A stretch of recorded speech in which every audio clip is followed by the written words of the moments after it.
like Life from the Loam, or if he somehow gets Thespian Stage or Dark Depths in the graveyard, he'd love to put it on one of those cards. Yeah, certainly. Looks like Surgical on Punishing Fire is going to happen. We'll get a look at David's hand now. Maze of Ith, Gamble, Forest, Life from the Loam, and a fetch land. So there's actually a lot to like here. Between Gamble and Loam, David can find Thespian Stage. Yeah, very likely that Jim would have to use that Force of Will on that Gamble. Suppose he has Deathrite in play, he can try to use it on Life from the Loam. Or he could. Well, it won't be active on David's following turn. Right. Okay, so yeah, he would have to hit Gamble with it. All Punishing Fires exiled here. David has them surgically extracted from his deck. Jim's hand, though, Deathrite Shaman, Fetch Land, Tireless Tracker, Force of Will. No blue card for the Force of Will. Now, he hasn't used his Jace yet, so he could use Jace to try to brainstorm into a blue card there. And he may need it because of the line you were just mentioning. Right. And looks like that's what he's going to do. Jace will draw him 3 and put 2 back. And Tarmogoyf. So for as much as we refer to Tarmogoyf as a blue card, it does not pitch to Force of Will, but he did find a 5th land. If he passes on casting the Deathrite Shaman, he can leave up hard casting Force. So if Jim wants a counterspell, his play has to be land go. Looks like Jim's having none of that. He's going to go with Tireless Tracker, use Misty Rainforest to make a clue. He'll get 2 clues here, but he is shields down right now. Does get to fetch off the Rainforest. He can potentially crack the clue into blue card. Okay. It's an aggressive line, but it has some play to it. Right, gets 2 clues, 1 off the Misty Rainforest and 1 off the Underground Sea. You're right, he can crack clue into blue card. The play we're talking about here is if David gambles for Thespian Stage. Jim's going to need an answer. We go back over to David Long. Crop rotation is the draw. Well, how about Thespian Stage is just happening? Yes. With that draw, now Jim would need 2 counter spells. And now once Depth Stage is on David's side of the board, looking at Jim's list, can he interact with the 2020? Can he maybe block it and then Jace unsummon it? Does he have a way? You know, he just needs 1 turn. Jim does have a couple Baleful Strix in his deck. End step, Jim cracks a clue. Chrome Mox drawn, Brainstorm drawn. There's a couple Pithing Needles in the sideboard if he's able to get those now. Now, David didn't actually gamble there. He just played a land and passed. He's hoping to try to end step crop rotate. However, Jim has that covered with Force of Will, and now he has Brainstorm to go with. Draws another card, Nimble Mongoose. It's a 1-of out of the sideboard for the Zenith package. It's a weird sideboard card. You can't Punishing Fire it.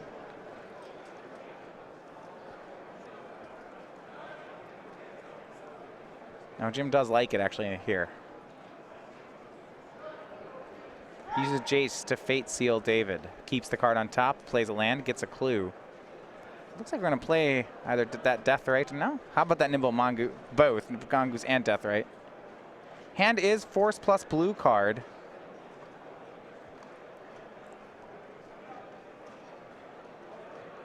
David's going to try to crop rotate. This is lethal unless Jim uses the Force of Will, so I think he'll have to. Yeah. Jim has drawn the Chrome Mox that he is very unhappy to be playing in this deck. Playing 2 copies. Said they were pretty bad all weekend. But Jim down to 1 card. This is a opening for David Long.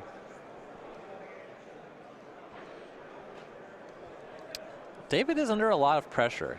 He has to assemble that 2020 very quickly. That tracker's up to a 5-4. The Mongoose, it looks like Threshold is active. At least 7 cards showing there for Jim. Right. So if he gambles for Thespian Stage, plays it, says go, and then makes a turn, the next turn he's actually dead before it hits. Does have a Maze of Ith in hand, so he can stem the bleeding. That'll buy him some time. A gamble from David Long. I guess I could find like an exploration, perhaps. Try to just loam, put the maze into play, loam through a lot of his deck. There's a lot of ways this goes wrong. He doesn't have enough mana to really take advantage of that. Gambles for stage and discard stage. Looks like we're heading to a third game.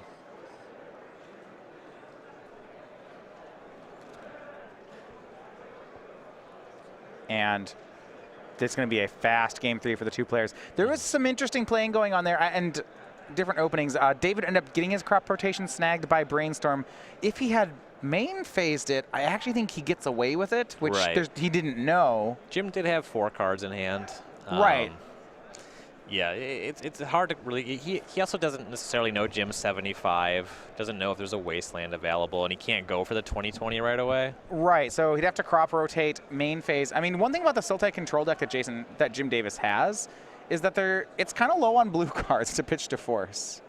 Yeah. You look at the list. We have there's a lot of green ones. 4 Deathrite, 3 Tarmogoyf, 1 Scavenging Ooze, 3 Green Sun Zenith, a Jite, 3 Abrupt Decay. There's a lot of non-blue cards in this list. Yes. Couple Chrome Mox. Yeah, I actually do like Chrome Mox in this matchup. Land certainly isn't playing fair on making one mana per turn. Yeah, mana acceleration certainly matters here. Having it not come in the form of a creature, that helps a lot in the face of Tabernacle. We saw Jim did have Surgical Extraction in post sideboard. Possibly has some number of Pithing Needle as well. Something like Thespian Stage. Long sideboard doesn't look like he has very much that plays here. Yeah, we did see the Surgical Extractions come in for Jim Davis. Now, Jim Davis, he was your Players Champion back in 2015. Competed in 2016 as well. Jacob Baugh, the winner of our Season 3 Invitational, this, as a result, got his artwork on a token of his choice. Chose the energy token as he won the tournament with Aetherworks Marvel. That's still available right now at Star City Games. We've been giving it away during Season 1. You can get it with entry to any of our opens here or classics here in Season 1, or by placing an order from the Star City Games store of at least $5. That's going to be available all the way through the end of June, so make sure you get your hands on these ones. Energy counters certainly seem like they're going to be a thing in Standard for the next couple years. With a card like Harness Lightning, I'd be very surprised if that stops seeing play. I picked up 2 Jacob Baugh tokens this weekend.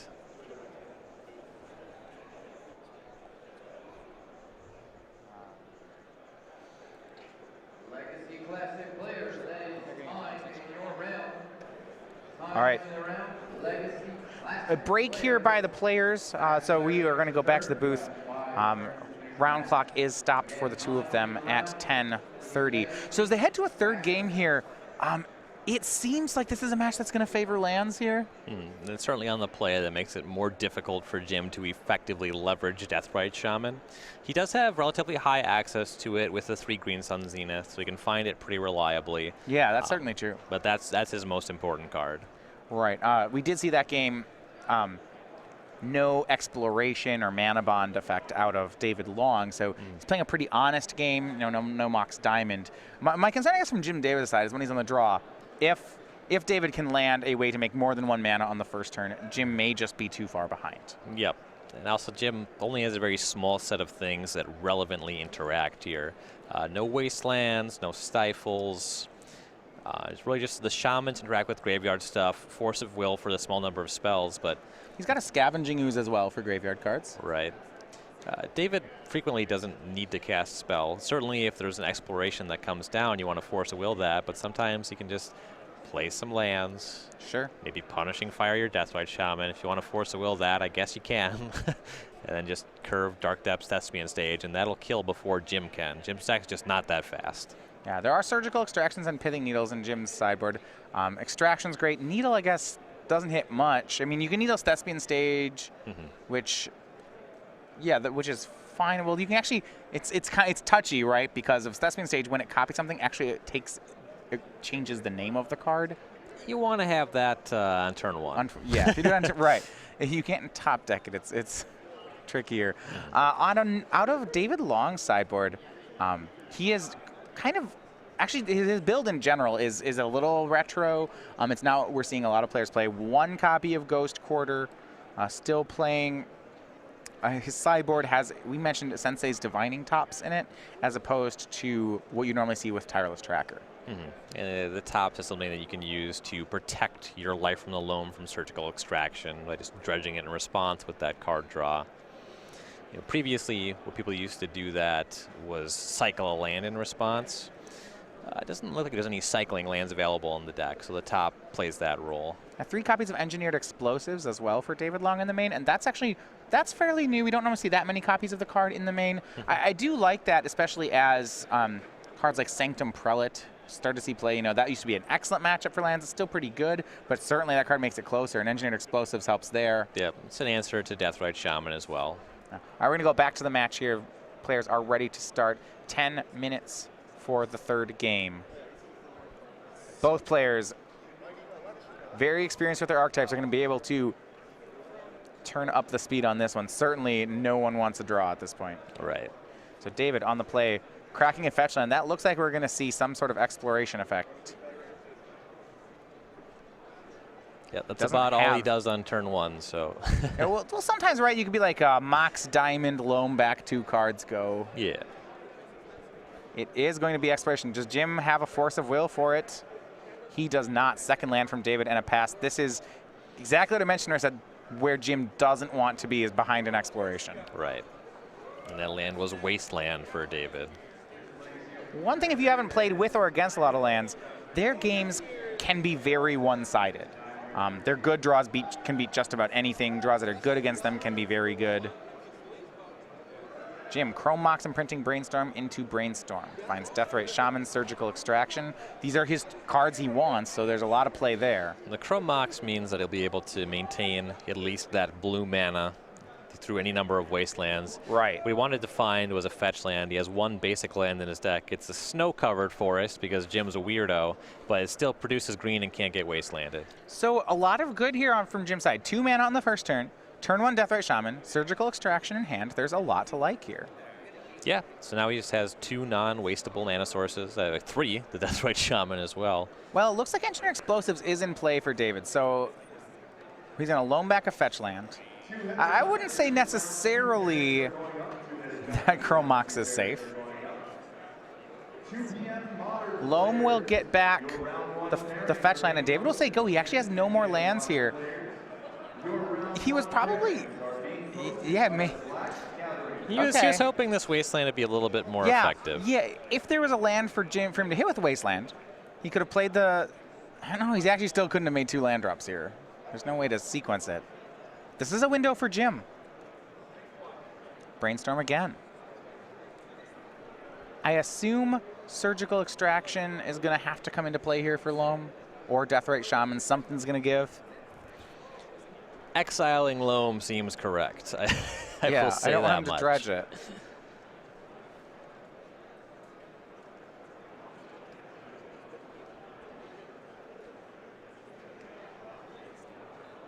Jim, 2 lands back, picked up a copy of Green Sun Zenith and Jace the Mind Sculptor, so there's his win con if he can make his way to it. He is not very far on mana. Fetch land to complete the Brainstorm. And this one cannot find a basic land. He will surgically extract the loams. That's gone. There's David's hand is 2 copies of Engineered Explosives and another Exploration. So the second exploration he can at least cast after he uses the explosive to deal with a shaman, and then his exploration ends up getting some friendly fire, but he needs to find a way to produce more land drops. This is one of those hands from David, which is, it's on the play. You have an exploration and a loam. You certainly aren't mulliganing it, but it can be taken apart. Yep. His loams are now gone.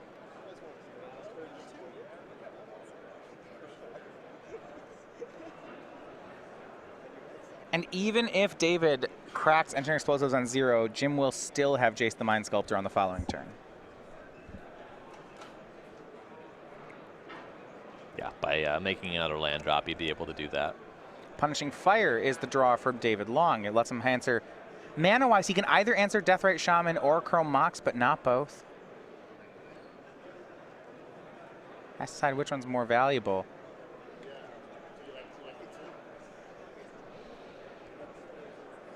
And for Jim Davis, I think the clock is now his biggest enemy. It looks like he will be able to win this, to take control of this game. I don't know if he'll be able to win it in time. But Punishing Fire targets Deathrite Shaman. We're going to see Jace next turn.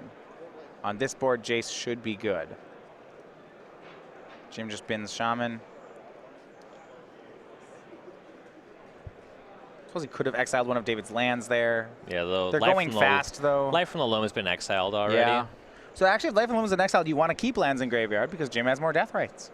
There's no real reason to exile them. Yeah. David does have a sideboard Crucible of Worlds. Don't know if it came in here. That card's very vulnerable to Abrupt Decay. And here is Jace, the Mind Sculptor from Jim. It's going to resolve. This is his win condition. Or certainly the way he's going, he now has control of the game. He's going to Fate Seal David. He knows that there's 2 Engineered Explosives. As long as EE on 4 doesn't happen, I don't. So the top card was Mox Diamond, but David has no land to discard. All right, so that's no good yet.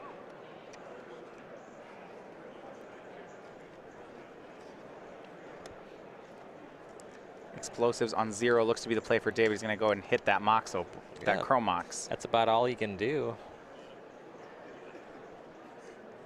Blows up the Chrome Mox. Brainstorm's gone. But Jim's got a Planeswalker. Second exploration from David Long. Without Life from the Loam, that doesn't matter. You know, he's not going to get 3 lands in his hand. Again, it comes down to whether or not David has Crucible of Worlds in his deck. Okay. If Jim's already plus to Jace, it seems like that's the kind of card he'd be looking for to put on the bottom of David's deck. But it is a thing. Fate Seal again from Jace. Looking at colored mana in David's deck, you might ask, is it possible for David to use that second Engineered Explosives? He's got a Taiga, Grove of the Burn Willows. Without a help of multiple, I guess he could like that spin stage some of Jim's lands to get additional colors. Yeah. But Scavenging Ooze from Jim Davis is going to make this a lot tougher. Even if David draws Crucible, his graveyard's going to be gone. And 3:45 remaining. David draws a fetch land.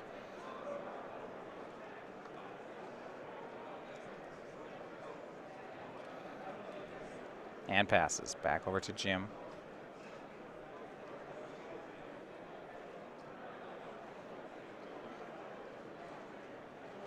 Leovold, Tarmogoyf, Jace. Probably wants to up his clock. He's got this one locked up. Right. So I'm gonna go ahead and shuffle. Looks like there is something specific he's looking for. Yeah, the Tarmogoyf seems like it would have been nice. It's another. It depends whether he. It depends.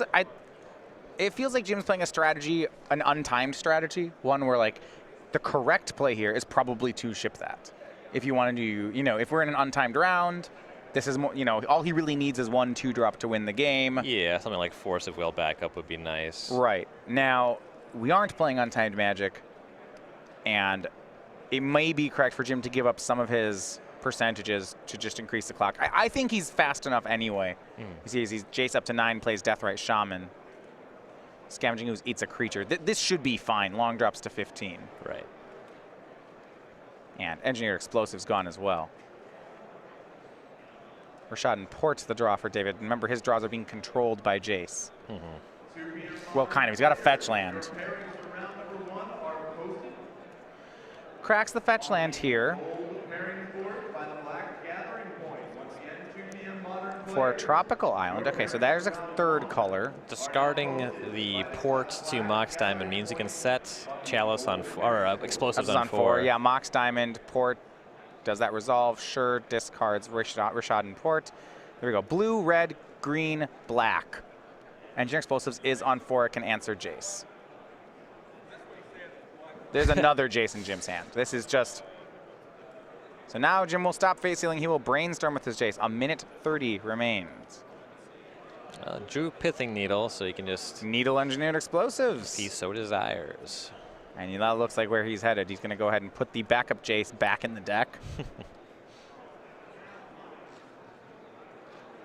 Swing is for 3, long down to 11. Pithing Needle from Jim Davis will name Engineered Explosives. Looks like another Deathrite Shaman from Jim. And the last card is a fetch land. So it plays out his entire hand. David's at 11, and he will say go. This should do it in 2 turns. And Jim has plenty of instants and sorceries in his graveyard to get some activations on these shamans. Yep, end step. David draws a card, says go. Looks like Jim's going to go toward one of his shamans. That'll knock David down to 9.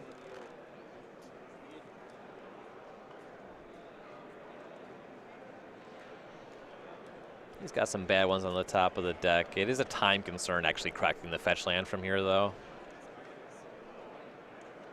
You saw him there. He just drew the Jace.